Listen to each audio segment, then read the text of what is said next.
오늘 은혜 나누실 하나님 말씀 보겠습니다. 로마서 1장 17절과 하박국서 2장 4절 말씀이요. 같이 읽겠습니다. 복음에는 하나님의 의가 나타나서 믿음으로 믿음에 이르게 하나니 기록된 바 오직 의인은 믿음으로 말미암아 살리라 함과 같으니라. 보라 그의 마음은 교만하며 그 속에서 정직하지 못하나 의인은 그의 믿음으로 말미암아 살리라. 아멘. 다시 한번 기도하겠습니다. 주님, 이 시간 주님의 말씀으로 저희를 가르쳐 주옵소서. 생명 양식 되게 하여 주옵소서. 들을 귀 활짝 열어 주옵소서. 마음 문을 열어 주님을 환영합니다. 주님 임하여 주옵소서. 주님과 온전히 교제하는 능력의 시간이 되게 하여 주옵시고 우리의 삶의 변화의 시간으로 주님 세워 주옵소서. 예수님 이름으로 기도하옵나이다. 아멘. 네, 오늘이 감리교회 창시자이신 웨슬리 목사님의 회심 주일입니다. 네, 그렇다고 해서 오늘 말씀의 중심이 웨슬리 목사님인 건 아니에요. 오늘 말씀의 중심도 예수님이십니다. 네, 그래서 존 웨슬리 목사님이 회심한 지 287주년이 돼요. 그리고 한국 감리교 선교로는 140년 된 것입니다. 성도님께서 회심과 회개를 잘 구분을 하고 계시면 믿음 생활에 큰 도움이 됩니다. 탕자의 비유를 보시면은 거기에 제일 먼저 문제를 일으킨 아들은 둘째 아들이었어요. 그래서 자기한테 돌아올 몫을 아직 아버지가 돌아가시지도 않았는데 자기 몫을 달라고 한 거죠. 아버지께서 좋게 해서 남은 거 주었습니다. 그걸 가지고 탕진하고 그리고 가산을 다 탕진하고 나니까 정신이 번쩍 들었는데 생계가 막막해지니까 아주 가난한 외국인 노동자로 전락을 하게 된 거죠. 심지어 월급도 없었어요. 네 월급은 넌 그냥 생계를 위해서 하는 거니까 돼지치고 남은 쥐업 나무가 있으면 열매가 있으면은 그러면 이제 먹으라는 것이었어요. 그러고 나니까 정신이 번쩍 들어서 내 아버지에게는 풍족한 품꾼들이 얼마나 많은가. 그러고 보니 아버지에게 돌아갈 용기가 생긴 거예요. 어떤 용기냐? 내가 아들로서 가는 거는 이제 글렀는데 생각해 보니까 품꾼 중에 하나, 일꾼 중에 하나로 불러주는 거는 아버지께서 허락을 해주실지 모르겠다 하고 갔는데 아버지께서는 그거 다 적고 아들로 맞아주셨죠. 그리고 잔치까지 베풀어 주셨습니다. 그러면 돌아온 탕자는 문제가 다 해결된 겁니다. 그 다음에 문제는 생겼어요. 큰아들입니다. 큰아들 믿음이 잘못됐다는 걸 보여주기 위해서 예수님은 사실 그 말씀을 한 거예요.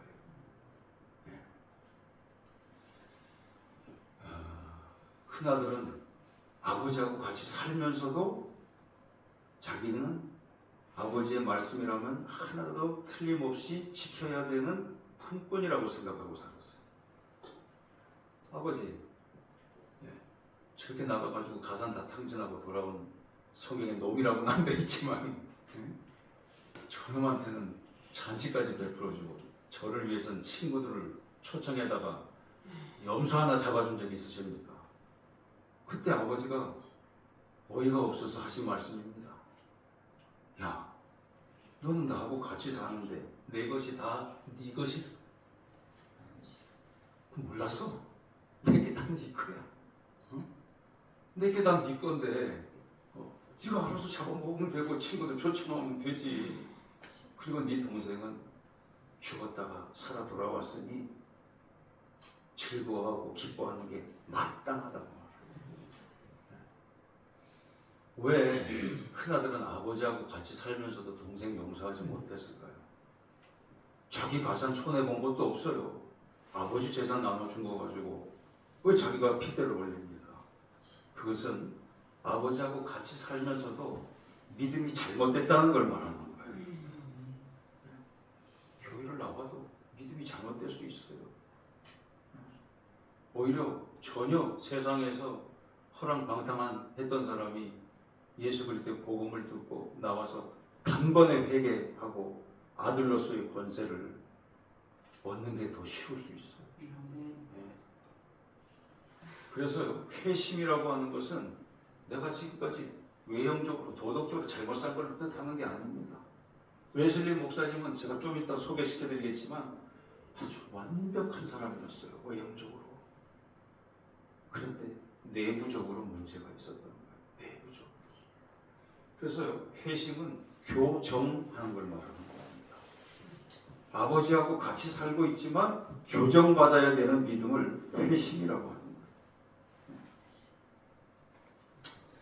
그래서 믿음은 믿음에서 믿음으로 이룬다고 되어 있잖아요. 네. 자, 룻기에 보면은 시어머니 나오미하고 룻하고는 서로 종족이 틀려요. 룻은 암몬 족속이고 나오미는 이 유대 족속입니다. 그런데 믿음이 이어지죠. 믿음은 믿음으로 이어집니다. 네, 이어져요. 그런데 의롭다고 하는 것은 제가 우리 성도님들이 이제 다 외우셨죠. 예, 우리 같이 선포합시다. 의롭다는 것은 친하다는 것이다. 친한 걸 말하는. 작은 아들은 돌아와서 아버지랑 친해졌어요. 큰 아들은 같이 살면서도 아버지하고 안 친한 거예요. 의롭지 못하는 겁니다. 그래서 사도 바울도 마찬가지입니다. 완벽했던 사람. 집안 좋지요. 학식 높고. 그 가말리엘 선지는 몇 명을 뽑냐면 이 유대 전역에서 12명 뽑는 곳입니다. 유대 전역에서. 거의 천재들만 들어갈 수 있는 곳입니다. 어느 정도 천재라 해야 되느냐? 아인슈타인 정도 되는 천재들이에요. 다 외우는 사람들입니다. 2억 명이나 되는 전화번호를 갖다 주면은 일주일 만에 다 외우는 사람들. 제 후배 목사가 거기 랍비 주소 공부하러 갔다가 8년 동안 결국은 학위를 못하고 나왔습니다. 천재들하고 같이 공부하는데 여기서 국내에서 아무리 실력이 좋아도 가가지고는 그들을 쫓아갈 수가 없었던 거예요. 사도 바울은 그랬던 사람입니다. 그 다음에 직분으로는 검사 직분이었어요. 지금으로 치면. 그러니까 영장을 받아들고 북쪽으로 피난 가는 그리스도인들을 쫓아가지고 색출하려고까지 추격전을 펼친 것입니다. 사람입니다. 근데 예수님 만나가지고 보니까 자기가 예수님을 대적한 사람이라고 하는 걸 아는 거예요. 사울아 사울아 내가 왜 나를 핍박하느냐. 제가 언제 핍박했습니까? 근데 알고 봤더니 그리스도인들을 핍박하는 것은 예수님을 핍박하는 겁니다. 누가 제 아들을 건드리면 그건 저를 건드린 거랑 똑같습니다. 그런 겁니다. 이치가. 뭐가 문제냐? 우리 믿음 생활에 있어서는요. 성공하고 출세로 달려가게 해달라고 기도하는 게 문제가 아니다 그 말입니다. 그게 아니고 내가 지금 하나님의 뜻대로 그 방향대로 가는지 그게 더 중요하다 그 말입니다. 지금은 내비게이션이 더 좋아졌겠지만 아직도 내비게이션 믿고만 가다가 혼동을 하는 경우가 생겨요. 그래서 속도가 문제가 아니고 방향을 항상 점검을 해야 되는 겁니다. 그렇지 않으면 헛수고하는 존 웨슬리 목사님은 1703년도에서 1791년도까지 그 당시로 88을 사셨으니 꽤 장수하신 거죠. 영국 출생이고 아버지 사무엘과 어머니 수산나 사이에서 태어났습니다. 19남매 중에서 15번째 아들로 태어났어요. 제 생각에 이름도 외우기가 쉽지 않았을 것 같은데 근데 예전에는 저도 제 위에 어르신들한테 말씀을 들었지만 그 중에 사산하는 경우가 많잖아요. 요즘처럼 의료 이런 시설이 잘 안 돼 있기 때문에. 그래서 어머니 수산나도 그 중에 한 절반은 잃었어요. 자식을 잃고. 근데 나머지 한 10명의 자식들은 다 영국 최고의 대학에 보냈습니다. 네. 그래서 수산나 웨슬리 어머니 수산나의 교육법이라고 따로 책으로 나온 게 있어요. 그 한마디로 요약하면 뭐라고 되어 있냐면 수산나의 천재 교육법이 뭐냐? 아주 간단합니다. 아이들의 고집을 어렸을 때 꺾지 않으면 평생 못 꺾는다. 잘못된 건 반드시 꺾어내는 거예요. 그게 수산나의 천재 교육법. 그 한마디로 요약하는 거예요. 뭐하고 똑같은 거죠? 속도가 문제가 아니고 방향을 가르치는 방향. 옥스퍼드 시절에 웨슬리 목사님은 벌써 학생들의 리더였어요. 학생 회장이었습니다. 홀리 클럽이라고 그래가지고 거룩한 모임의 회장이었어요. 그는 하루를 얼마나 규칙적으로 썼는지 하루를 15분 단위로 썼다고 그랬어요. 15분 단위. 그 다음에 성공의 신부예요. 이건 결혼할 수 있는 신부를 말합니다. 영국에서만 독특하게. 그래서 개신교 목사라고도 할 수 있고, 지금 우리나라에도 성공에 있잖아요. 그래서 학교를 졸업하고 20대 때 벌써 교수가 됐어요. 졸업하자마자 학부만 나오고도 교수가 됐습니다. 그리고 한 10년 정도 지나고 난 다음에 그 당시에는 영국의 식민지였죠, 미국이. 그래서 미국 땅에 선교사로, 인디안 선교사로 가게 됐어요. 웨슬리 목사님은 굉장한 기대를 갖고 갔습니다. 어떤 기대냐면은 영국 사람들처럼 죄에 오염된 영혼들 말고 그곳에 정말 순수한 영혼들에게 복음을 전한다고 생각하니까 마음이 설렜던 거예요. 근데 문제가 뭐냐면 이 당시에 배를 타고 대서양을 건넜어야 되는데 폭풍을 만나가지고 배가 거의 뒤집힐 지경에 이르게 된 거예요. 웨슬리 목사님은 자기가 예수를 믿고 목사이기도 한데 근데 두려움을 어쩔 수가 없었습니다. 죽음에 대한 두려움 때문에 놀라서 떨고 있는데 한 군데 복도를 지나가는데 예배 소리가 들려요. 가서 보니까 모라비안 교도들, 독일의 경건주의 교파가 있습니다. 모라비안 교도들은 아주 태연하게 예배를 드리고 있어요. 그래서 뒷문을 문을 살짝 열고 들어가서 맨 끝에 있는 소년한테 물었어요. 야, 너는 풍랑이 이렇게 치는데 태연하게 예배드리는 게 무섭지 않냐고 했더니 자기는 하나님께 모든 것을 맡기고 살기 때문에 전혀 무섭지 않다고 얘기하는데 충격을 받았어요. 그리고 선교 사역을 시작했는데 생각처럼 쉽지 않았습니다. 또 이러저러한 구설수에 오르고 사람들과의 관계도 좋지 못했어요. 자기만 그런 게 아니라 자기랑 같이 선교사로 갔던 찰스 웨슬리도 옥스퍼드를 나온 재원이었는데 이 사람은 음악의 대가입니다. 사역을 같이 하는데 근데 사역이 제대로 되질 않았어요.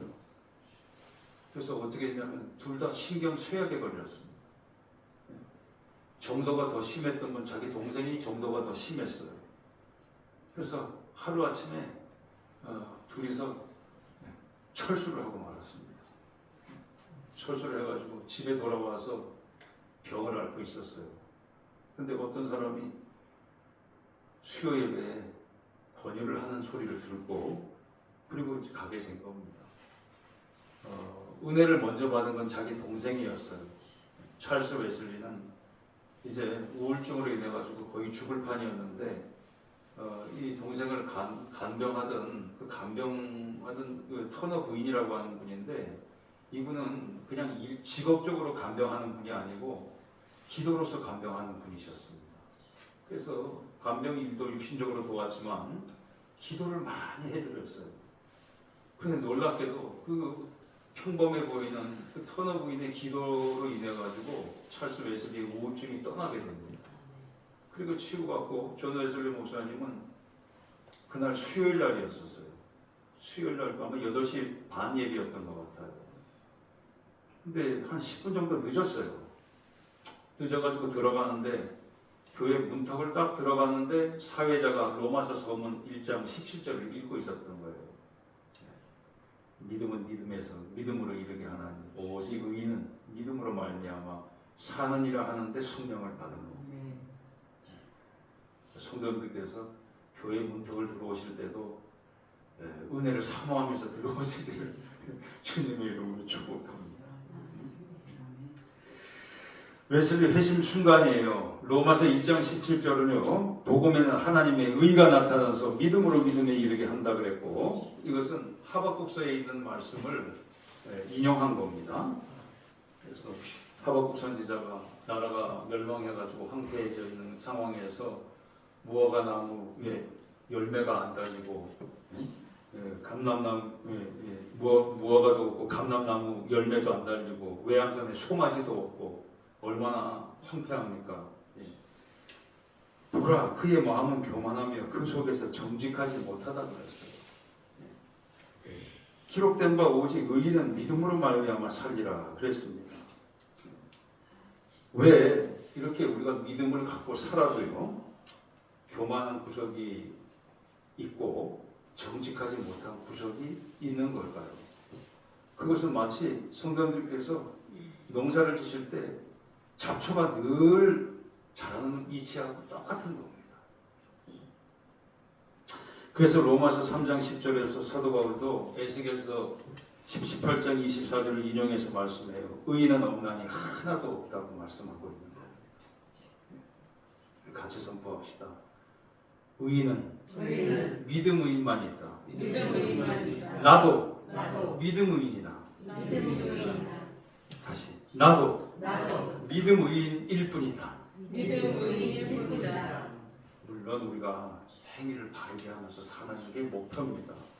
그러나 아무리 바르게 살려고 해도 우리 안에는 교만함이 일어납니다. 잡초처럼 일어납니다. 어쩔 수가 없어요. 그래서 행위의인 없다는 뜻입니다. 저도 행위의인 아닙니다. 오직 믿음 의인이 있을 뿐이에요. 그래서 제일 아름다운 게 뭐냐? 믿음을 가진 사람들끼리 서로 용서하며 사는 일. 그날의 일기를 제가 읽어드리겠습니다. 오후 8시 45분. 나는 내 마음이 이상하게 뜨거워지는 것을 느꼈다. 지금 서서 쓴 상태, 서 있는 상태인데 나는 내가 그리스도를 신뢰하고 있으며 구원을 위해 그리스도만을 믿고 믿음과 내 죄를 내 죄까지를 다 거두어 가시고 나를 죄와 죽음의 법에서 구원하셨다는 확신을 얻었다. 이게 병아리가 껍질을 깨고 나오는 순간이에요. 종교개혁과 웨슬리 회심을 비교하겠습니다. 제가 이걸 비교한다고 해서 무슨 감리교만 제일 좋은 교단이라고 얘기하는 것 절대로 아닙니다. 감리교도 어떤 교단이죠? 믿음 의인 교단인 줄로 믿습니다. 행위 의인 교단 아니에요. 감리교도. 그래서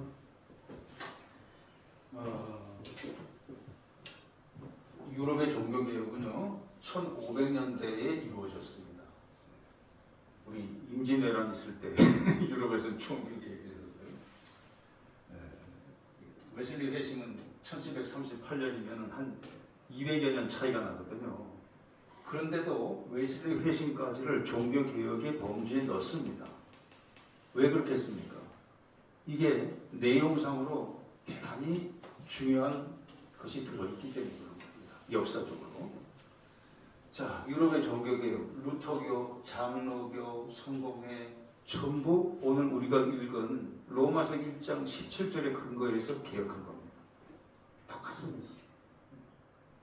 그런데 행위 불의가 많이 나타났어요. 부작용입니다. 농민 전쟁이 있었고 탄압이 있었습니다. 처형이 있었고 불륜이 있었어요. 불륜이라고 하는 건 뭐냐면 헨리 8세가 세 장가 들고 싶어가지고 왕비를 패하고 앤 볼린이라고 하는 여성하고 결혼하고 싶은데 로마 교황이 허락을 안 해줬어요. 이혼하는 걸 허락을 안 해줬습니다. 그러니까 에라이 쌍하고 로마하고 관계를 단절하고, 쌍이란 말은 없어요. 단절하고, 자기들끼리 우리 독립해서 하나님 믿겠다 해서 나온 게 성공입니다. 앵글리칸 처치라고. 그래서 결국은 엠볼린하고 결혼을 했어요. 아들을 보기 위해서. 근데 딱 낳는데 보니까 딸이 났어. 어떻게 하면 좋아? 결국은 엠볼린은 천일 있다가 아들을 못 낳는 죄로 살인나. 그리고 태어난 그 딸, 그 다음 딸이 누구냐? 엘리자베스 여왕인 거예요. 지금의 찰스, 찰스 어머니 쪽 계열입니다. 오히려 잘된 거죠. 여성 이래도 얼마나 나라를 잘 다룰 수 있는지를 알 수 있는 거고. 참 역사는 그래서 모르는 겁니다. 자, 감리교는 바로 그 성공회에서 나왔어요. 성공회 신부였습니다. 웨슬리 목사님. 왜냐하면 성공회가 국교였기 때문에 국교를 안 믿으면 다 처형이에요. 그러니까 어쩔 수 없이 성공회 신부가 된 겁니다. 공통점은 로마서 1장 17절을 기반으로 합니다. 믿음을 기반으로 해요. 그러나 열매에 있어서는 차이가 있었습니다. 어떤 차이냐? 웨슬리 회심은 성령 개혁이었습니다. 성령 개혁이기 때문에 피를 한 방울도 흘리지 않았어요. 부작용이 하나도 없었습니다. 이 같은 계열이 연말에 종치는 구세군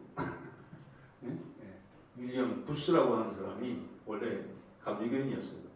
근데 이분이 구세군을 창시한 거고, 그 다음에 이 부분에서 우리가 바로 회개할 부분이 있는 거죠. 뭐냐면 영국에서 또 미국에서 감리교가 제대로 역할을 못하고 행실이 바르지 못하면서 타락해 가면서 일어난 교단들입니다. 그거는 어쩔 수가 없습니다.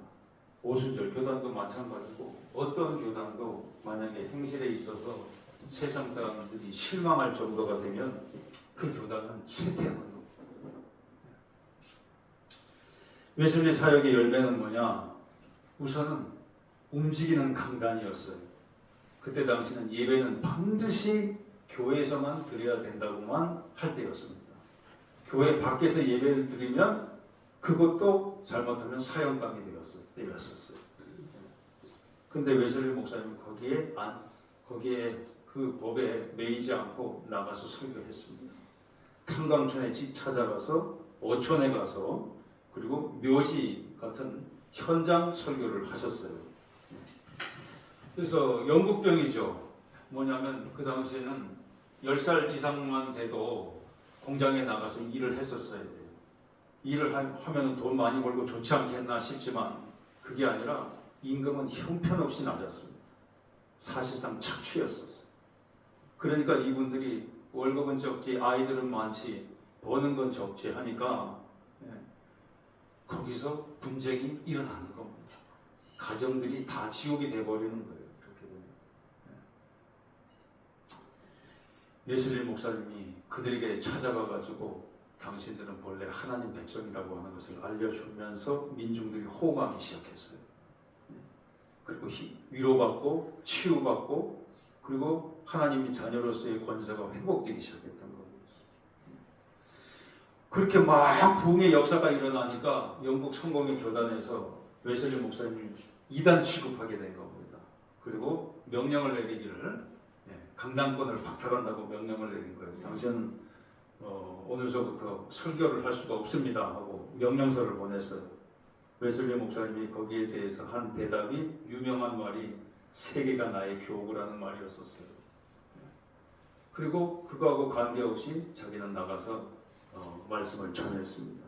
그래서 분열을 하고 싶어서 한 게 아니고 그냥 자동 분열이 돼버리고 말았어요. 그러나 예술의 목사님은 거기에 자기가 우쭐해하지 않고 늘 하나로 연합하기를 소망을 했다는 것입니다. 몇 년 전에 윤여정 씨가 그 아카데미상을 받을 때 아카데미상이 두 종류가 있어요. 미국 아카데미상 전에 영국에서 먼저 한 번 있고 그 다음에 이제 미국 아카데미상이 있습니다. 그래서 영국의 그 아카데미상을 받으면 대체로 미국에서 일어나는 그 아카데미상을 받는 경우도 상당히 많아요. 윤여정 씨가 영국에서 아카데미상을 먼저 받았습니다. 그때는 코로나로 뭐 시상식이 없을 때잖아요.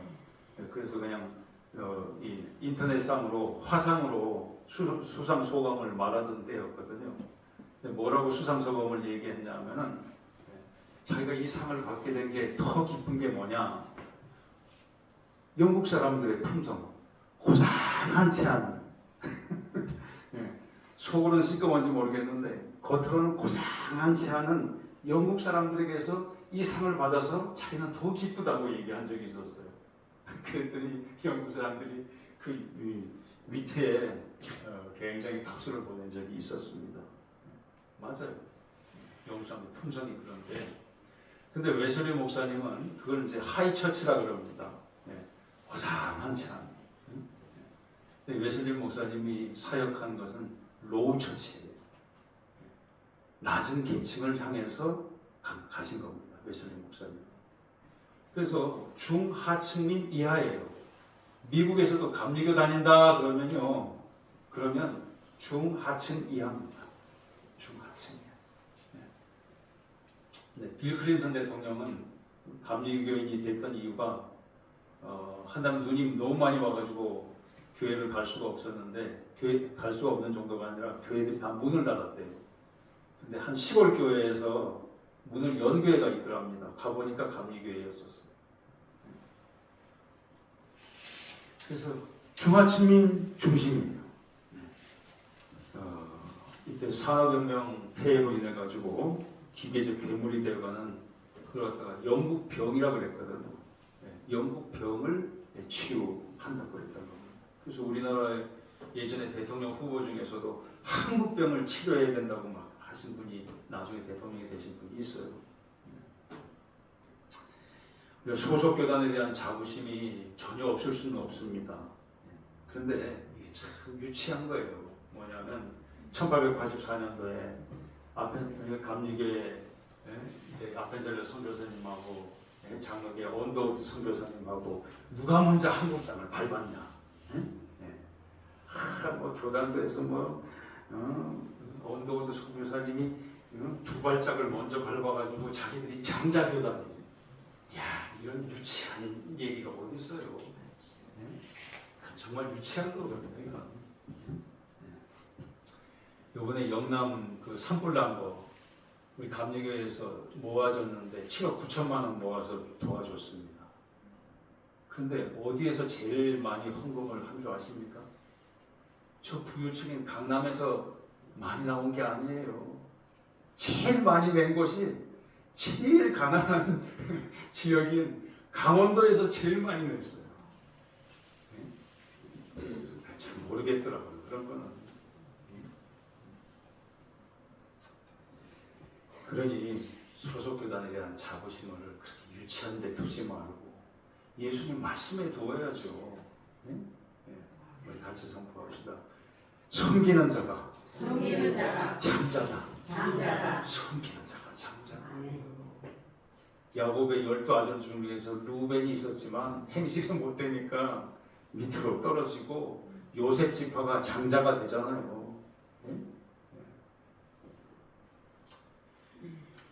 그래서 우리의 믿음이 안주하지 말아야 된다는 겁니다.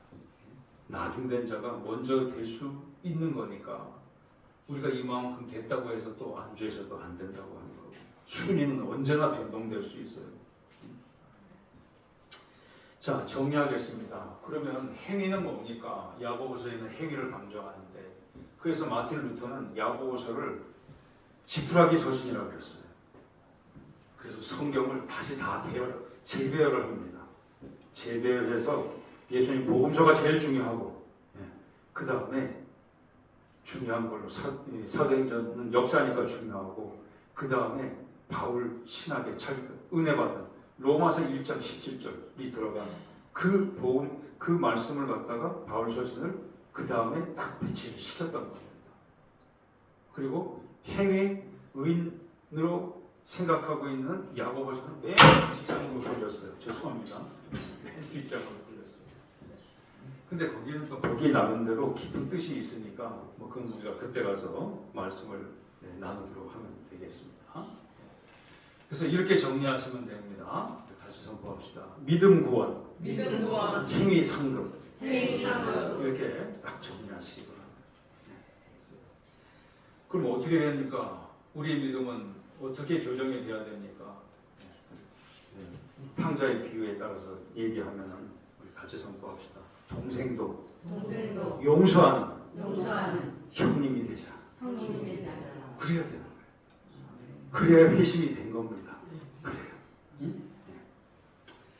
또 괴수에서 사랑의 사도된 바울, 겉은 완벽했지만 속사람은 성령을 통해서야 거듭날 수 있었던 존 웨슬리처럼 믿음 생활이 복되고 바르게 세워지시길 주님의 이름으로 축원합니다. 오늘 이 자료는요, 제가 정리한 자료인데요. 뭐냐면 웨슬리 목사님의 동생 찰스 웨슬리가 작품한 작사한 곡도 있어요. 작사 작곡한 곡이 성경에 13곡이 나와 있습니다. 그래서 다 기억을 해주시고 이 중에서 오늘 280장 하시고 자리에서 기도하도록 하겠습니다.